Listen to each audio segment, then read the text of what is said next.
Povo pantaneiro. Aqui a gente já exibiu uma série que ficou muito famosa na década de 80. 38 anos depois, nossa equipe volta à mesma região para mostrar os desafios de viajar com uma boiada.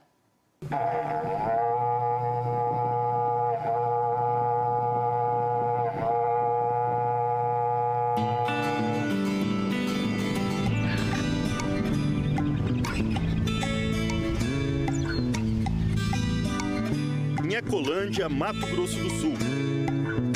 Estamos em uma das regiões mais isoladas do Pantanal. Uma planície de 150 mil quilômetros quadrados no Brasil, que abriga uma enorme variedade de plantas e animais. Lá embaixo, vacas e bezerros são levados para o curral. O rebanho de 2.000 cabeças toma a forma de um imenso caracol.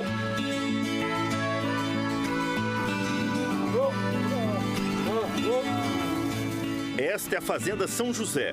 São 11.000 hectares dedicados à criação da raça Nelore. Por que o Nelore? Na nossa região aqui, da Inhacolândia, do Paiaguás, é muito quente. Então, o Nelore, ele é acostumado com esse tempo quente. Esse é o Marcos, conhecido por aqui como Marquinhos. Ele e a mãe Tatiana tocam a propriedade. Fazem a primeira etapa da produção de gado de corte, a chamada cria. Ponto, marco, organizo, faço a entrega do gado. Se eu preciso atender alguma coisa no campo, eu pego o trator, eu mesma vou. Faço de tudo um pouco. A propriedade existe há 95 anos. Foi fundada pelos tataravós do Marquinhos. Um legado e um orgulho, né? Manter o que ele construiu e que isso, se Deus quiser, passe de gerações em gerações, né? Viver tudo isso é um privilégio, é uma alegria, é um amor inexplicável. O pantaneiro, ele tem que ter amor no coração, amor no que ele faz.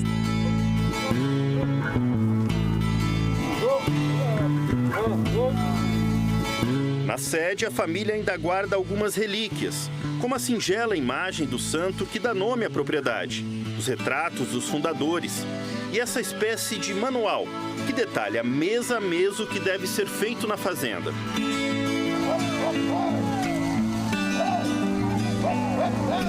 Chegamos numa semana de muito trabalho. Os funcionários se dedicam aos preparativos para vender parte do gado. O que vocês estão fazendo aqui hoje na fazenda? Hoje estamos desmamando, tirando os bezerros das vacas. E esses bezerros, o que você vai fazer com eles?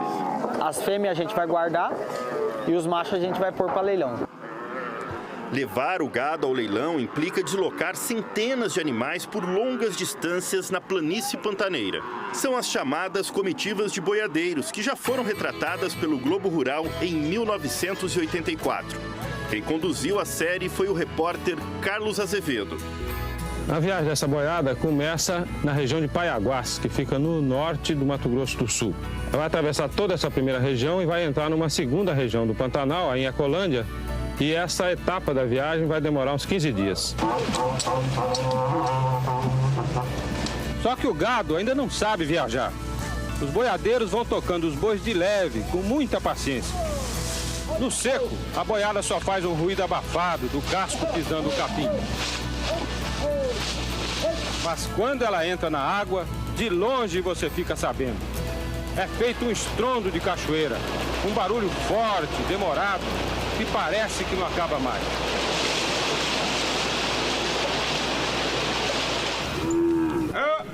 Estamos de volta à mesma região para mostrar como são as comitivas nos dias de hoje. Ainda nos preparativos na Fazenda São José, os peões mais jovens, enfrentando poeira e sol forte, tocam o gado para esse funil. É a entrada dos animais para o brete.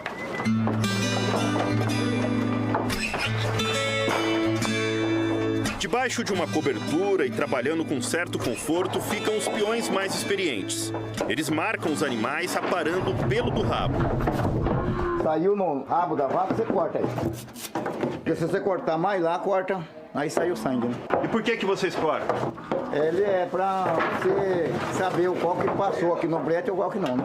Em seguida, os animais são divididos em refugo, ou seja, bezerro mamando, desterneiro macho e desterneiro fêmea, que são bezerros desmamados com cerca de 9 meses. E também vaca solteira e vaca parida. E como vocês sabem se a vaca está parida ou não? Olhando no peito dela, né? No Se tiver cheio, tava dando de mamar ainda. Tá dando mamar ainda. A bezerrada fêmea de melhor qualidade é reconduzida à fazenda, vai ficar para reprodução. Para o leilão, vão apenas as fêmeas menos apuradas e os machos. A expectativa é levar quantos animais para o leilão dessa vez? De 100 a 150. Fazer comércio de gado na região sul do Pantanal não é fácil. Os caminhões não chegam até aqui, então o rebanho só sai da fazenda andando. Por isso, os pecuaristas dependem das comitivas para levar os animais até o leilão mais próximo. Aqui no Pantanal não dá para você inventar muita coisa. Tem que ser levando do jeito que sempre foi, desde do século passado. Responsabilidade demais, né? Na comitiva que o Globo Rural acompanhou em 1984, foram 62 dias e 700 quilômetros de marcha, entre uma fazenda no Paiaguás até outra fazenda, já fora do Pantanal, em Dourados. Quando eu era menino, vi muita boiada passar pela minha cidade, no interior de São Paulo, mas nunca viajei com uma boiada antes. E a primeira coisa que a gente percebe quando está dentro dela é a sua força colossal. Quase não dá para entender como esses 7 homens são capazes de dominar e conduzir esse corpo imenso pelo caminho certo. Uma tarefa dura, sempre difícil, porque esse grande corpo se quebra a todo instante, cada boi com sua vontade própria. 38 anos depois, encontramos um dos chefes daquela comitiva, o César Queiroz. Os peões têm que improvisar uma cerca no meio da estrada.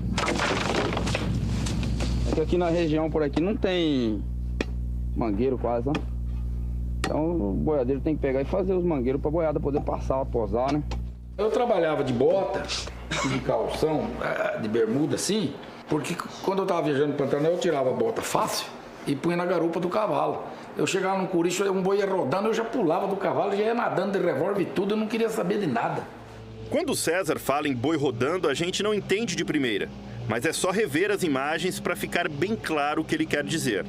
Na canoa de baixo, tá meio ruim, ó. Tá meio mal. O rapaz vai batendo para ir assustando ele para ele nadar. O bicho não tá aguentando na correnteza. E esse outro também aqui, ó. Esse outro aqui tá rodando, ó lá. Vai rodando o touro. Hoje, César mora em Aquidauana. Deixou o trabalho em comitivas há 25 anos e se tornou empresário. Tem uma transportadora com mais de 40 carretas.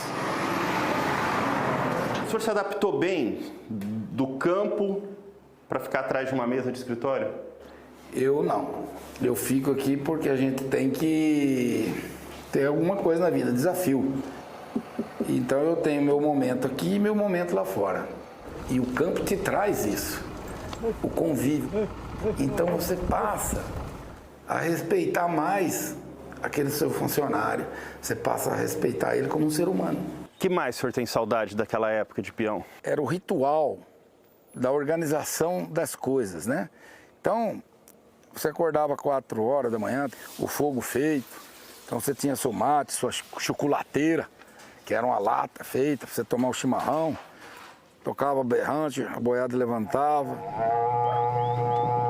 Já cada peão na sua posição. O escritório é todo decorado com lembranças da época de boiadeiro. Agora aqui o senhor tá numa garrafa térmica, geladinha, água. Lá no meio do Pantanal é assim também, que toma tereré ou não? Não, lá no Pantanal, na lagoa, né? Tereré, água do baceiro que fala, né?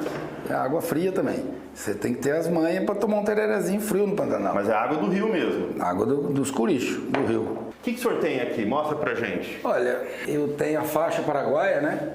É a faixa que a gente usa por causa da... Põe aqui. Você protege tanto a cintura por causa do movimento de cavalo, né? E para você carregar sua faca. E ele ainda mantém o hábito de dormir em rede, comum entre os peões da comitiva.